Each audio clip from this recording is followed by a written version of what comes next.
Buenos días, mis queridos alumnos.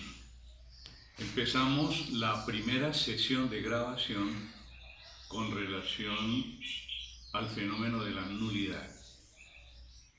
Hablaremos por lo menos en 4 o 5 sesiones de grabación, si no un poco más, sobre el tema que el derecho civil y en particular la ley lo inscribe dentro de las formas de extinguir las obligaciones. Si ustedes miran con detenimiento en 1625, allí encontrarán que la nulidad y la rescisión son formas de extinguir las obligaciones.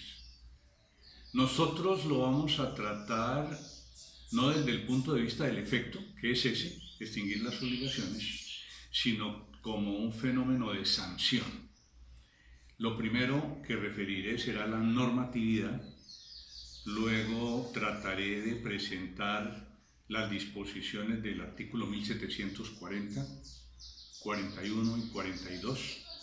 Hablaremos sobre las causales de la nulidad, hablaremos sobre la clasificación de la nulidad en nulidad absoluta y nulidad relativa. Eso nos conllevará todas estas primeras sesiones de grabación. De pronto la clase es un poco teórica inicialmente, luego trataré de hacerla más práctica desde el punto de vista de aplicar todas las 3 disposiciones que he referido y las disposiciones colaterales sobre el tema. Hablemos entonces de la nulidad como sanción. La ley, en principio, consagra un fenómeno fundamental en materia de los actos y los contratos. Ese fenómeno fundamental se conoce con el nombre del principio de legalidad. Todos los actos y los contratos son válidos hasta que un juez de la República no les quite su validez. Y el juez de la República le quita la validez a los actos o a los contratos, en principio con motivo de nulidad. La nulidad es entonces una especie de sanción. Es como si fuera una especie de pena. ¿En qué medida sanción y en qué medida pena?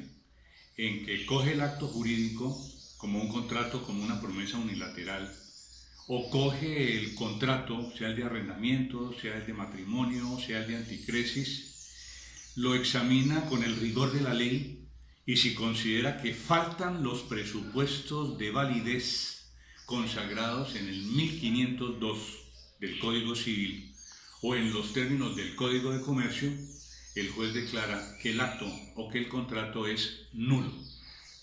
De manera tal que surge el fenómeno de la nulidad como una sanción. Sanción que afecta la validez de los actos y de los contratos y que se distingue por completo de otras sanciones, porque el ordenamiento jurídico consagra diferentes fenómenos que no atacan la validez de los actos y los contratos. En el ordenamiento jurídico encontramos normas que abren el paso para los daños y los perjuicios. Encontramos normas que abren paso para las multas. ¿Será que esto afecta la validez de los actos y de los contratos? No, en ninguna manera. No afecta la validez, pero genera una especie de sanción distinta, en donde el deudor incumplido, generalmente moroso, tiene que pagar los daños y los perjuicios y tiene que pagar multas. De manera que el efecto fundamental que estudiaremos más adelante con relación a la nulidad no es sino uno. El juez le quita la validez al acto. El juez le quita la validez al contrato. ¿Por qué? Porque el acto o el contrato no cumplen con los presupuestos de validez reseñados en el ordenamiento jurídico y que para nosotros están consagrados en materia civil en el artículo 1502 del Código, que ya lo veremos. Resulta que la nulidad se mira entonces como la falta de los requisitos, examinando los actos y los contratos, vale decir los negocios jurídicos, y esos presupuestos de validez están consagrados en el artículo 1502. ¿Qué dice el Código con relación al fenómeno de la nulidad? Leo el 1740. Dice: es nulo todo acto o contrato a que falta algunos de los requisitos que la ley prescribe para el valor del mismo acto o contrato, según su especie y según la calidad o el estado de las partes. La nulidad puede ser absoluta o relativa. De manera que el 1704 lo que hace es identificar el fenómeno de la nulidad como la invalidez de los actos y los contratos cuando carecen de los requisitos establecidos por la ley. La nulidad no es privativa como figura del derecho civil. Encontramos la nulidad también en el Estatuto Mercantil. Al respecto, dice el Código de Comercio lo siguiente: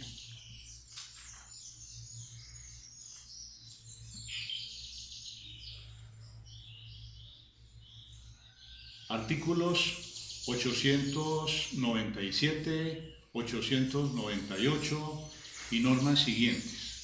Con relación a la nulidad, dice el artículo 899 del Código de Comercio: será nulo absolutamente el negocio jurídico en los siguientes casos, y señala 3. 1. Cuando contraría una norma imperativa, salvo que la ley disponga otra cosa. 2. Cuando tenga causa u objeto ilícitos. Y 3. Cuando se haya celebrado por persona absolutamente incapaz. Luego dice el artículo 900 con relación a la nulidad relativa: será anulable el negocio jurídico celebrado por persona relativamente incapaz y el que haya sido consentido por error, fuerza o dolo conforme al Código Civil. De manera que la nulidad no es solo privativa del derecho civil.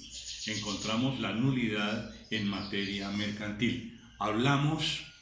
Quiero establecer la precisión, en materia sustancial. No hablamos en materia procesal. Cuando no se cumplen los requisitos establecidos en las normas adjetivas, frente al fenómeno de los juicios, frente al fenómeno de los procesos, con relación a la demanda, la contestación de la demanda y los trámites procesales, y se incurre en la preterición de alguna de esas normas, se soslayan esas normas de procedimiento, viene un concepto que es la nulidad adjetiva.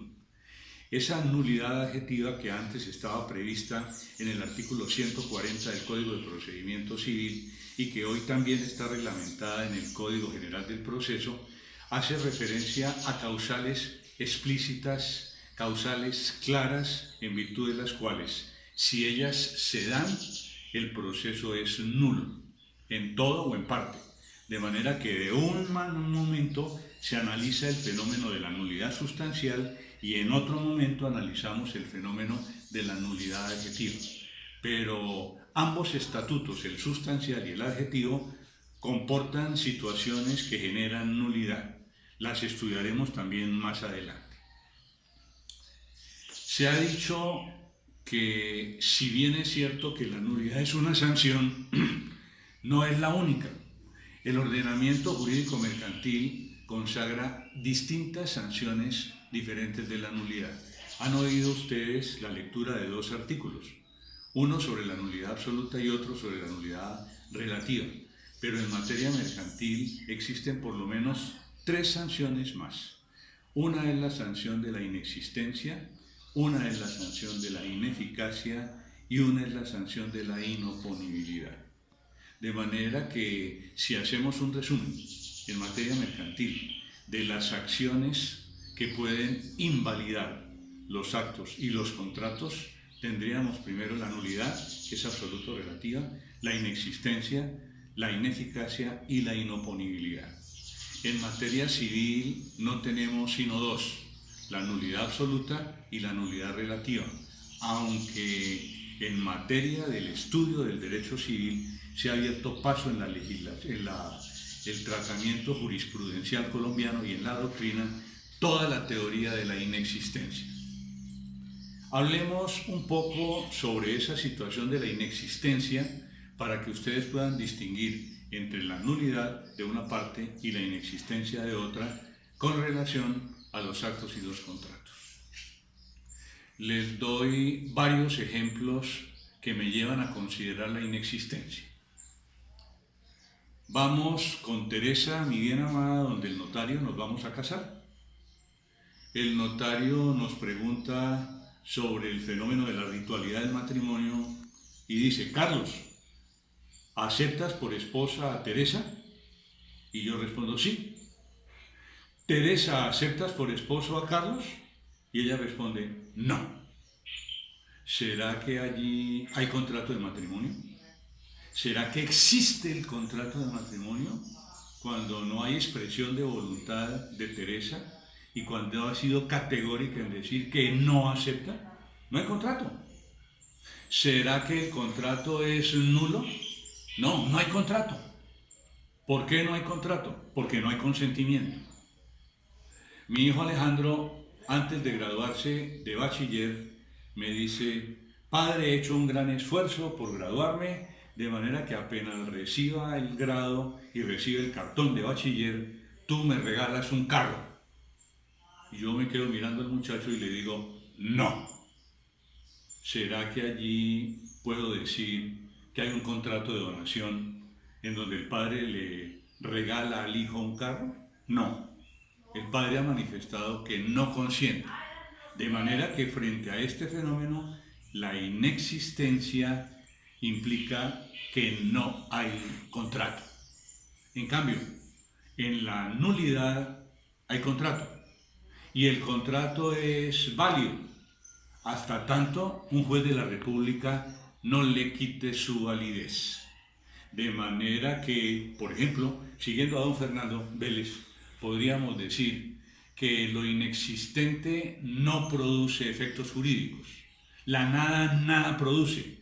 Lo que no existe no produce ningún efecto, mientras que la nulidad produce efectos jurídicos en los actos y en los contratos hasta tanto un juez se los quite.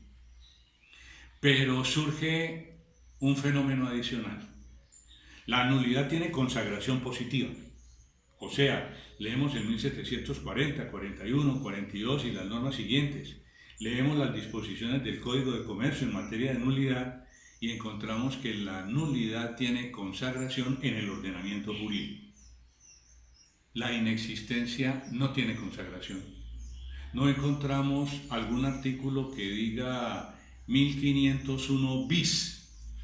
Hay inexistencia de un acto o de un contrato cuando falta el consentimiento de los contratantes o cuando falta un elemento esencial de ese acto o de ese contrato. No, esa norma no la tenemos. De manera que, de una parte, la nulidad tiene consagración positiva en el ordenamiento y de otra parte, la inexistencia no tiene consagración positiva en el ordenamiento civil. Deviene, como lo dije antes, del estudio jurisprudencial y del estudio doctrinario a partir del derecho civil francés. Hay quienes manifiestan que, por ejemplo, en el Código Civil francés, a través del artículo 1131, se dice que las obligaciones sin causa o las obligaciones a las que falta o no se da la causa no pueden surtir ningún efecto. Y a partir de esa disposición se desarrolla toda la teoría francesa de la inexistencia de las obligaciones. Pero, en materia civil, en nuestro derecho civil colombiano, no encontramos norma parecida a ella. Encontramos una disposición que es la del 1501. ¿Y qué dice la disposición del 1501 relativa a los contratos? Dice que en todos los contratos se encuentran tres elementos o tres cosas. Vale decir que en los contratos hay elementos o cosas que siempre estarán presentes en cualquiera de ellos, y manifiesta que esos elementos son: 1, esenciales; 2, naturales; y 3, accidentales. Si ustedes leen con detenimiento el 1501, encontrarán que la norma expresa: son elementos esenciales aquellos sin los cuales el negocio jurídico, el contrato, no produce efectos o degenera en otro contrato. Encontrarán que habla de los elementos naturales cuando dice que, a pesar de que no se mencionen, se entienden pertenecerle, que están en todos los actos y los contratos. Y por último, frente al fenómeno de los elementos accidentales, expresa que son aquellos que le adicionan, que le expresan las partes, que le aumentan las partes. ¿Para qué? Para el desarrollo del negocio jurídico. De manera que volvemos a los elementos esenciales para considerar aquellos sin los cuales el contrato o no produce efectos o degenera en otro. Y si no produce efectos frente a esa situación, pues el contrato es un contrato inexistente. ¿Cuándo el contrato no produce efectos? Cuando no existe. Porque si el contrato existe y el contrato se formó y el contrato tiene consentimiento, aunque sea viciado, comienza a producir efectos a partir de su formalización y los proyecta en el tiempo. ¿Hasta cuándo? Hasta que un juez se los quite.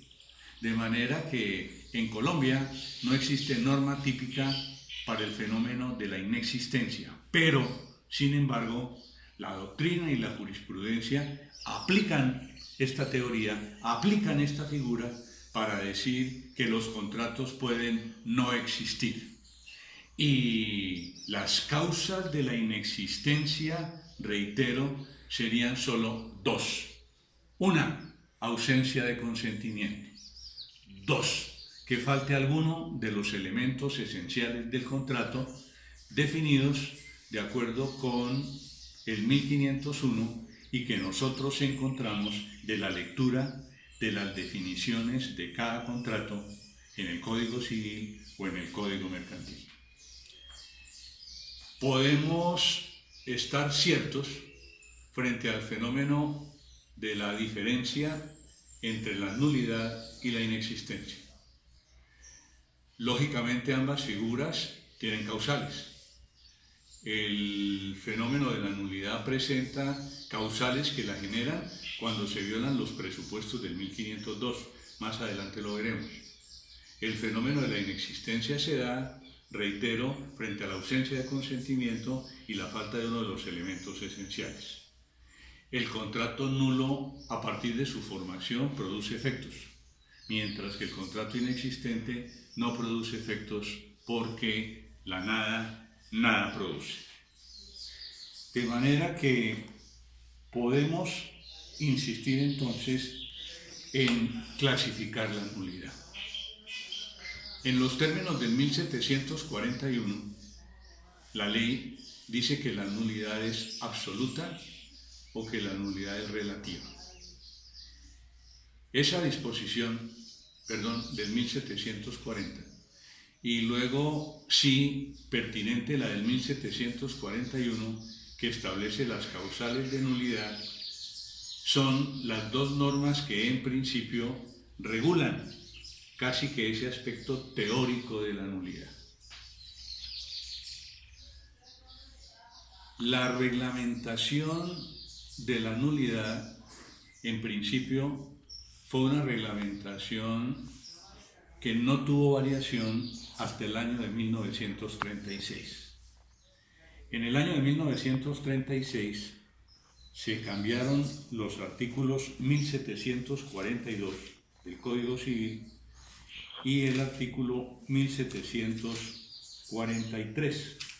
Fueron en la práctica el primero subrogado y el otro modificado a través de los textos. Fueron subrogados por la Ley 50 de 1936. De manera que desde el punto de vista normativo tenemos una concepción desde la formalización del Código en el siglo XVIII hasta mediados del siglo XX con la Ley 50 de 1936. Y mientras no sucedió ese cambio, los conceptos sobre la nulidad, al decir de algunos tratadistas, por ejemplo Fernando Vélez, manifestaban que esas concepciones eran un poquito complicadas, difíciles de entender. Vamos a precisar la clasificación de la nulidad. Partimos del 1740, como lo dije antes, y encontramos que la nulidad es nulidad absoluta o es nulidad relativa. En muchos países, dentro del sistema occidental, la nulidad relativa se conoce con el nombre de anulabilidad. La nulidad absoluta como nulidad y la nulidad relativa como anulabilidad. Lo propio plantearemos más adelante desde el punto de vista de las acciones. Entonces, ¿cuándo existe nulidad absoluta y cuándo existe nulidad relativa? Lo refiere el 1741, que nos establece las causales de nulidad. Quiero compartir con ustedes la forma de entender ese artículo 1741. ¿Por qué motivo? Porque he dicho y he referido de manera categórica que la nulidad sucede o acaece cuando falta uno de los presupuestos de validez del negocio jurídico. Y esos presupuestos de validez están consagrados solo en el artículo 1502. Recordemos lo que dice el 1502. Lo estudiamos en nuestras primeras clases después de precisar todas las características de los contratos. El 1502 establece 4 presupuestos de validez para los negocios jurídicos. Y aquí entra en juego toda la teoría italiana del negocio jurídico. Negocio jurídico es una expresión absolutamente genérica que comporta muchos fenómenos, entre ellos los actos jurídicos, entre ellos los contratos, entre ellos las promesas unilaterales de las personas que se obligan, adicionalmente las promesas de celebrar contratos, de manera que cuando expresamos negocio jurídico hacemos referencia a todo ese comportamiento particular que involucran las distintas situaciones que les he presentado. Saben ustedes hasta el cansancio que de los contratos dimanan derechos y obligaciones. Los contratos son fuente de derechos y son fuente de obligaciones. Y para hablar de las fuentes de las obligaciones nos remitimos al 1494, que ya estudiamos y que hablamos en materia de contratos, cuasicontratos, delitos, cuasidelitos, promesa unilateral y ley. Pero los presupuestos de validez son diferentes. Son los engranajes, las medidas esenciales que deben tener todos los componentes de los negocios jurídicos para que sean válidos. Me han oído decir reiteradamente que los presupuestos de validez de los negocios jurídicos son como una mesa de 4 patas. Si cojo un serrucho y serrucho una de las patas, ¿qué le pasa a la mesa? Se cae. De manera que, ¿qué le pasa a un contrato o qué le pasa a un acto jurídico cuando le falta uno de los elementos referidos en el 1502? Se cae. Se cae implica que hay una causal de nulidad y que el juez puede declarar la nulidad e invalidar el contrato. El 1502 establece 4 presupuestos de validez de los negocios jurídicos. Ellos son la capacidad, contrario sensu el fenómeno de la incapacidad, los vicios del consentimiento, que son error, fuerza y dolo, y algunos tratadistas manifiestan sobre la lesión. Adicionalmente, el objeto que debe estar presente en todos los negocios jurídicos y la causa que también debe estar presente en todos los negocios jurídicos. De manera que si enlistamos en el tablero los presupuestos de validez del 1502 para mirarlos frente a la categorización de los actos y de los contratos, para mirar si son o no son nulos, pues simplemente escribimos la capacidad, el consentimiento desde el punto de vista del error, de la fuerza, del dolo y de la lesión, el objeto y la causa. Con el objeto y la causa sucede un fenómeno especial, porque el código, a partir del 1518, habla de la falta de objeto, y a partir del 1519, 20, 21, 22 y 23 habla del objeto ilícito. Y en materia de causa, el 1524 habla de la ausencia de causa, y a renglón seguido habla de la causa ilícita, de manera que desdoblamos el objeto y desdoblamos la causa. ¿Qué implica desdoblar el objeto? Implica que analizamos falta de objeto y objeto ilícito. ¿Y qué implica desdoblar la causa? Significa que hablamos de falta de causa y de causa ilícita. En ese sentido, los presupuestos de validez del negocio jurídico contenidos en el 1502, reitero hasta el cansancio, serían 4 que desdoblados llegarían a ser 6. El fenómeno de la capacidad, el fenómeno de los vicios del consentimiento, el fenómeno de la falta de objeto y el objeto ilícito, el fenómeno de la falta de causa y de la causa ilícita. De manera que si ustedes cogen ese listado y lo confrontan con cualquier acto o con cualquier contrato, y si al acto o al contrato le faltan esos presupuestos, la conclusión es sencilla: el acto es nulo o el contrato es nulo. Si el acto o el contrato tienen todos los presupuestos, sencillo, el acto es válido, el contrato es válido. Y eso es lo que en la práctica dice el 1741, solo que al final la disposición añade o anexa unas causales particulares para la nulidad absoluta, que son la ausencia de formalidad y adicionalmente los actos celebrados por los incapaces absolutos. Permítanme, leo la disposición, luego reflejo los supuestos de hecho y luego extraigo la consecuencia. Sabemos por el 1740 que la nulidad es absoluta o el relativo. Dice el 1741, la nulidad producida por un objeto o causa ilícita y la nulidad producida por la omisión de algún requisito o formalidad que las leyes prescriben para el valor de ciertos actos o contratos, en consideración a la naturaleza de ellos y no a la calidad o el estado de las personas que lo ejecutan, son nulidades absolutas.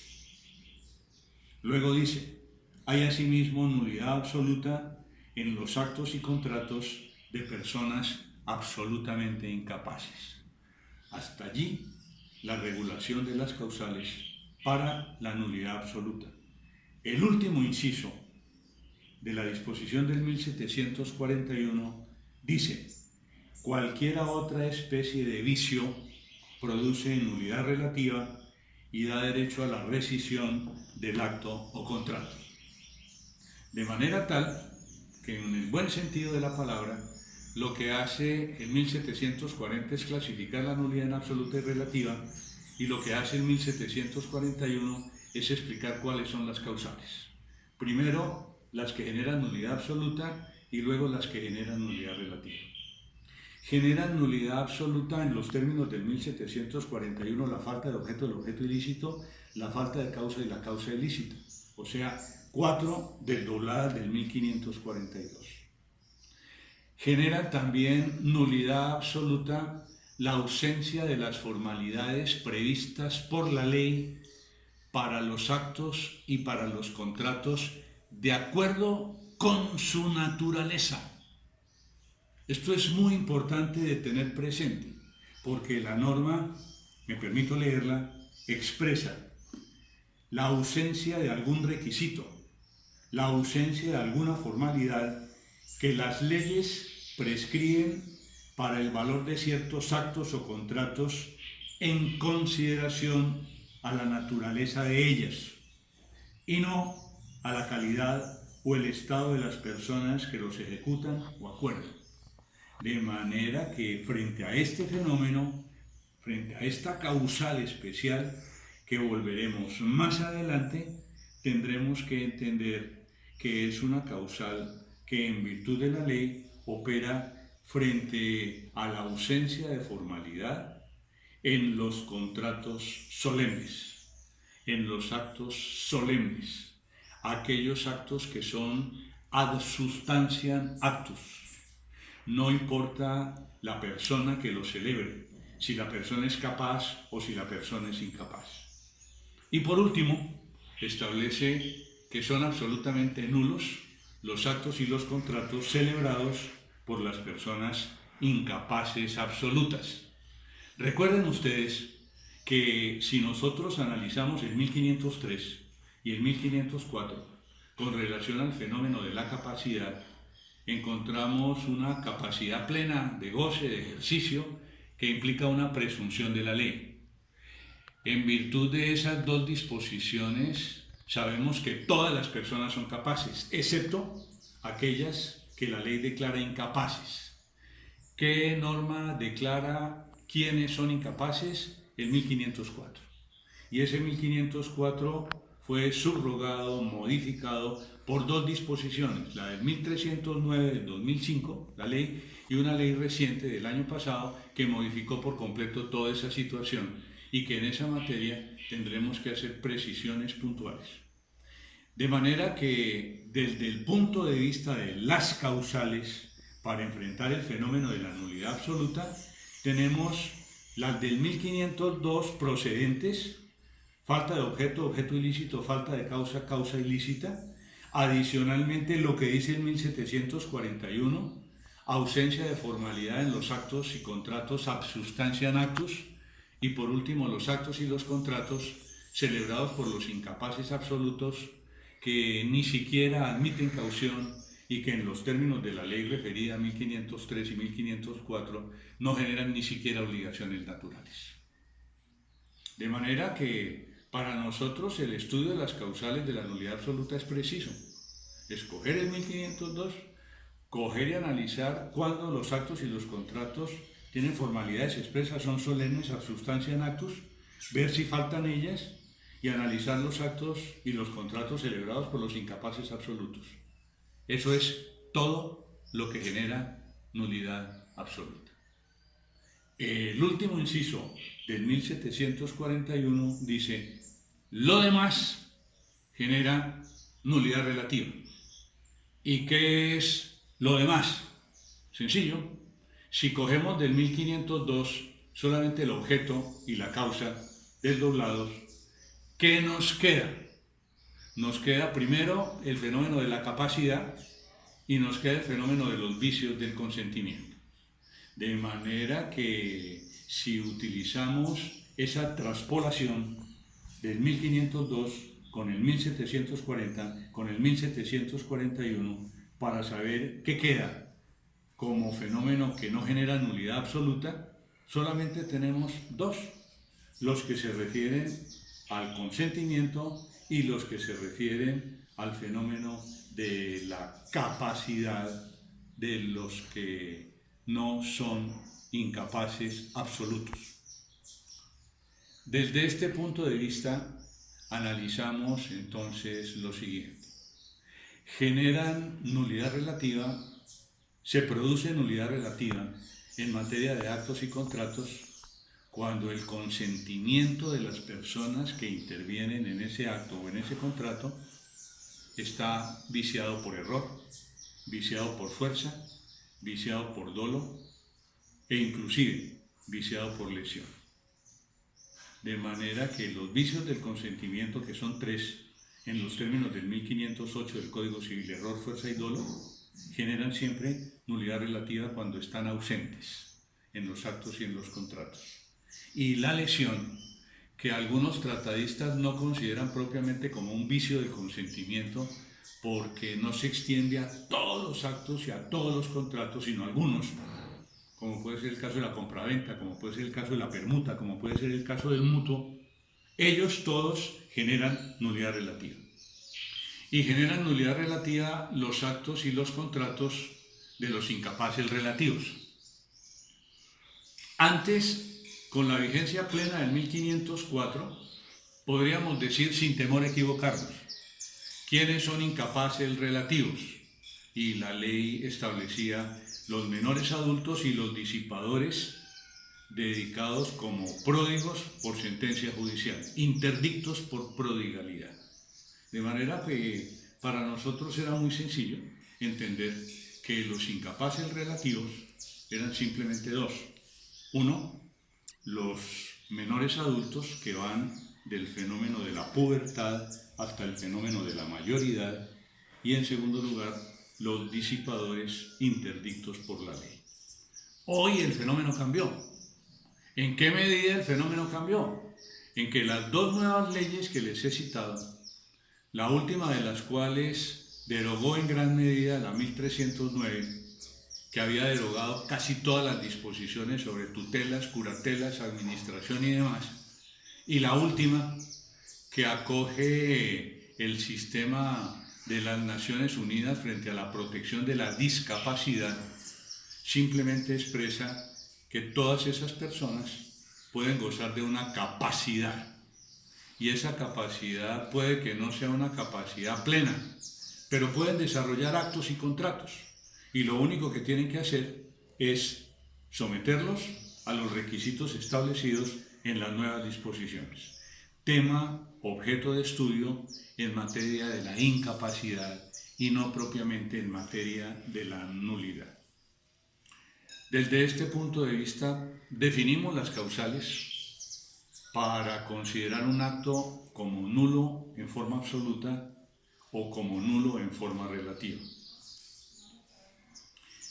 Quiero hacer alguna referencia y alguna precisión a esas causales establecidas en el 1741 para la nulidad absoluta.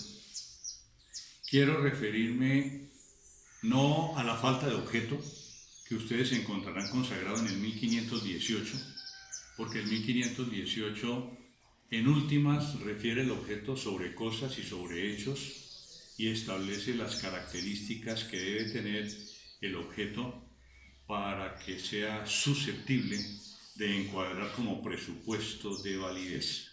Las cosas tienen que estar en la naturaleza, tienen que existir en la naturaleza, tienen que estar determinadas, tienen que estar en el comercio, y los hechos tienen que ser física y moralmente posibles, es decir, deben estar avenidos a las normas de la naturaleza física, no ser contrarios ni a la ley, ni a las buenas costumbres, ni al orden público.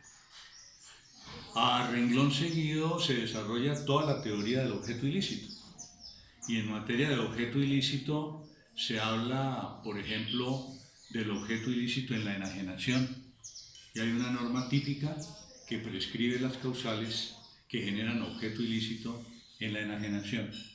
Y hay otra norma, que es la del 1523, que dice que hay asimismo objeto ilícito en todo contrato prohibido por la ley.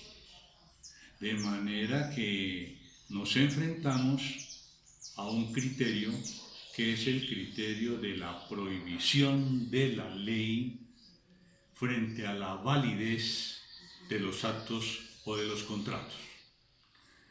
La norma primigenia es el artículo 6 del Código Civil. ¿Qué dice esta disposición? Lo siguiente, pongan cuidado. Artículo 6, la sanción legal no es solo la pena, sino también la recompensa. Es el bien o el mal que se deriva como consecuencia del cumplimiento de sus mandatos o de la transgresión de sus prohibiciones. La nulidad se mira como un bien en favor de la persona que ha sido afectada en sus derechos, porque es un incapaz. porque no tiene la administración de sus bienes, porque se le engaña, porque no existe causa. De manera que puede mirarse, y algunos tratadistas de hecho lo plantean. Ustedes leen a Fernando Vélez, y Fernando Vélez, cuando hace la referencia a la nulidad como sanción, dice que si bien es cierto es una pena, también puede constituir en un beneficio que hace desaparecer la inequidad y protege el interés privado en materia de la nulidad relativa. Sigue diciendo el artículo 6. En materia civil, son nulos los actos ejecutados contra expresa prohibición de la ley, si en ella misma no se dispone otra cosa. Esta nulidad, así como la validez y firmeza de los que se arreglan a la ley, constituyen suficientes penas y recompensas a partir de las cuales se estipulan en los contratos.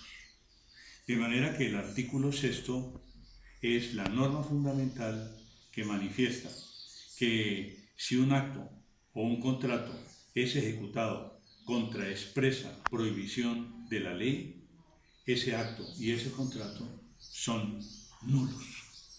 ¿Y qué es lo que dice la disposición del 1523 en materia de objeto ilícito? Lo mismo, cuando en el 1523 se dice, pongan cuidado, hay asimismo objeto ilícito en todo contrato prohibido por las leyes. De manera que, ¿será que la prohibición establecida en la ley frente a un acto o frente a un contrato genera una causal independiente que es la causal fundamental para considerar la presencia de una nulidad? ¿Por qué motivo?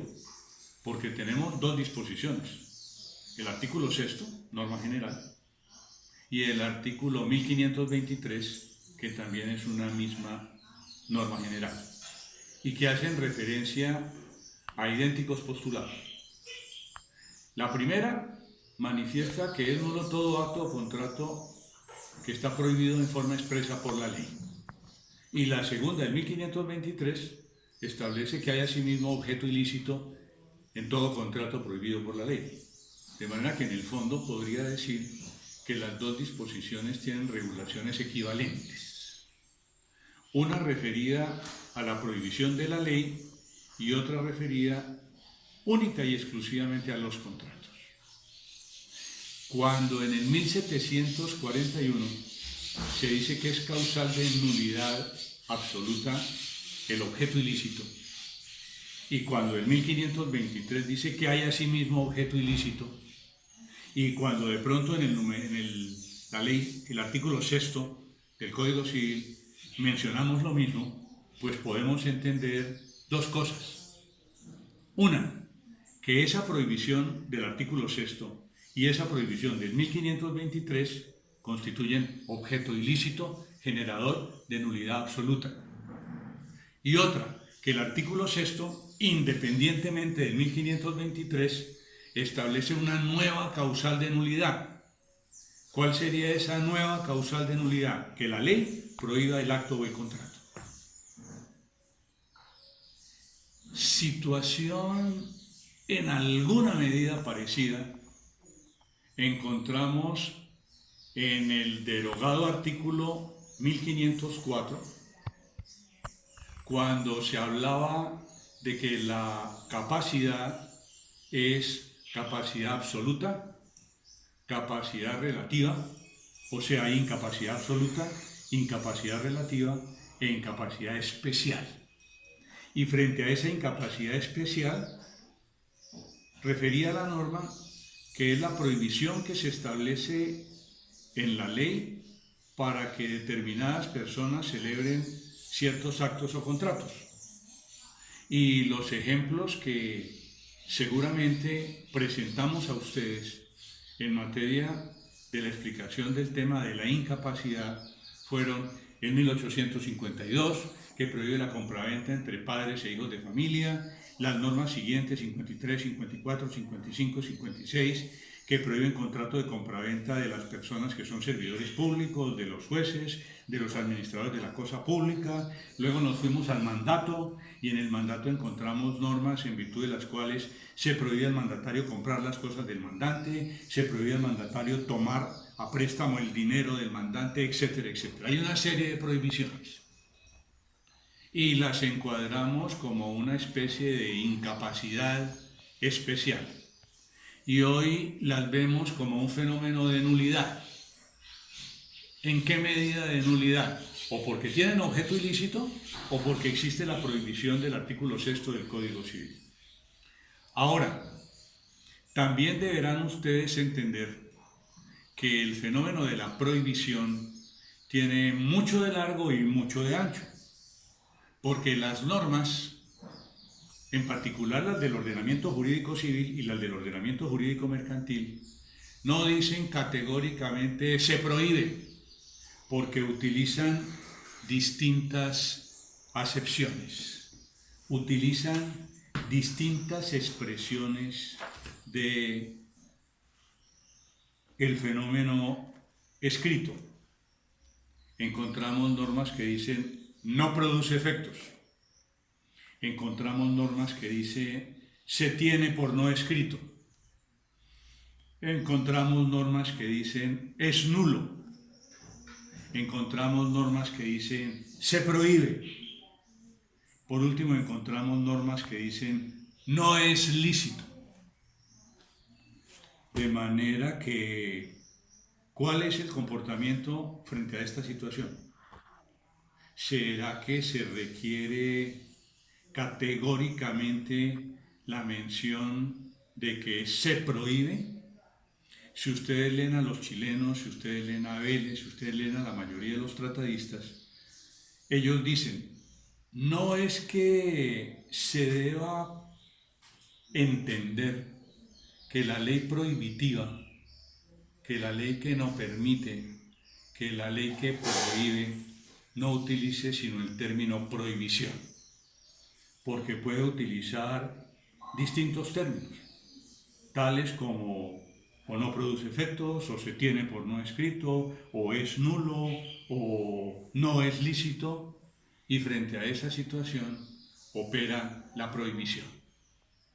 De manera que debemos entender que cualquier expresión, desde el punto de vista de la ley, en donde de manera clara nosotros podamos entender que el espíritu de la ley es un espíritu prohibitivo, si se viola esa prohibición, si encuadramos la prohibición porque un acto o un contrato está prohibido por la ley, como el contrato de compraventa entre padres e hijos de familia, como los contratos de mutuo celebrados entre mandante y mandatario y demás, pues simplemente entenderíamos nulidad. ¿Será que la ley dice que esa nulidad es una nulidad absoluta? Porque hemos clasificado la nulidad y hemos dicho que la nulidad es una nulidad absoluta y es una nulidad relativa. Desde el punto de vista de los efectos, sea esta nulidad absoluta o sea esta relativa, los efectos son iguales. El efecto no es sino uno solo, general, especial, invalida el acto o contrato.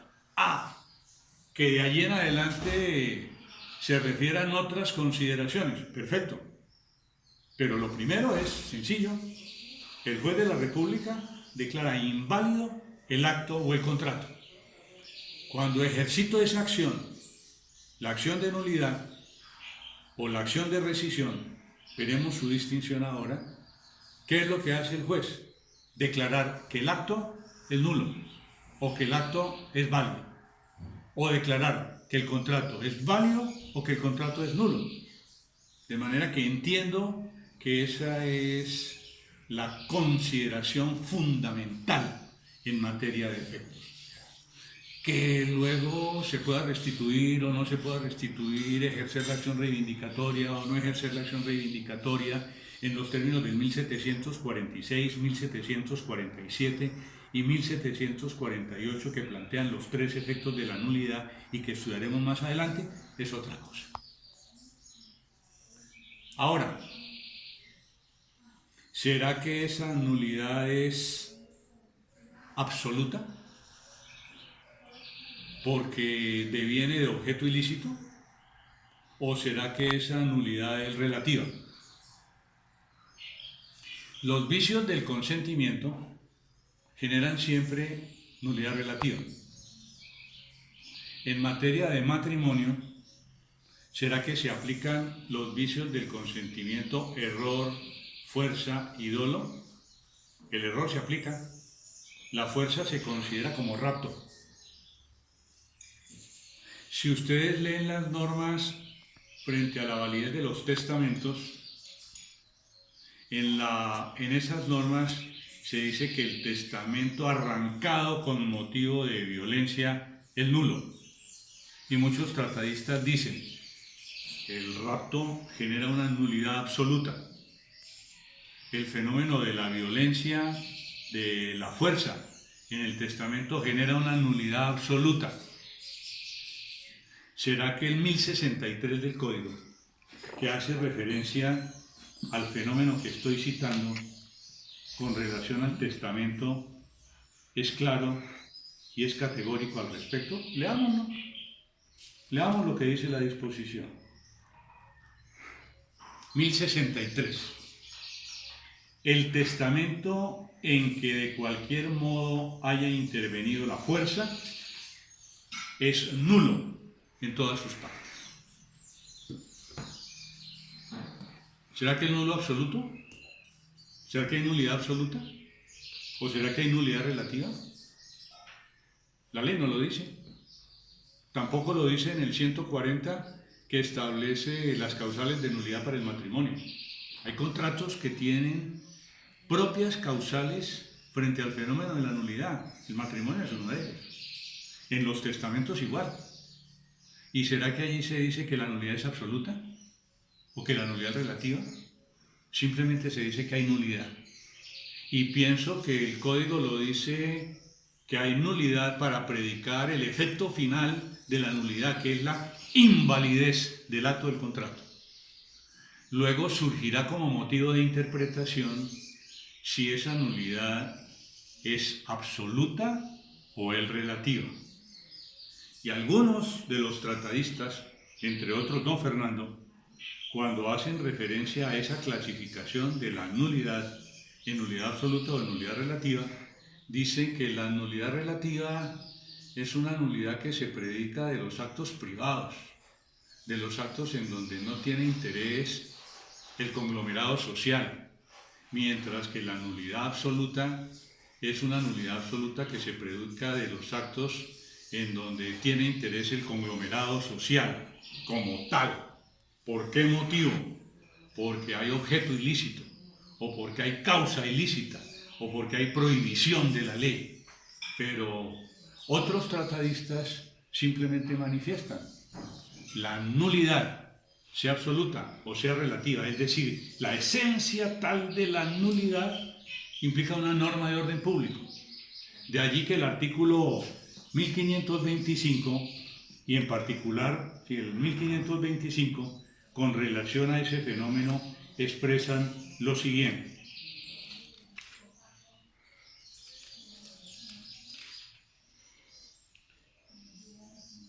Perdón, 1526. Los actos o contratos que la ley declara inválidos no dejarán de serlo por las cláusulas que en ellos se introduzcan y en las que se renuncie a la acción de nulidad. De manera que entendemos que en virtud del 1526, la tesis central es una tesis que considera el orden público como un fenómeno de fuente en virtud del cual los particulares no podemos dictar cláusulas en los contratos que eliminen las causales de nulidad. No podría decir en un contrato de compra-venta o en un contrato de permuta o en cualquier contrato. Nosotros, los contratantes, acordamos que si este contrato está afectado por ausencia de causa, o está afectado por objeto ilícito, o está afectado por falta de objeto, en ejercicio de la autonomía de la voluntad, no nos importa. Y por tanto saneamos el fenómeno de la nulidad. El contrato seguirá como un contrato válido, a pesar de que exista cualquiera causal de nulidad. No se puede hacer.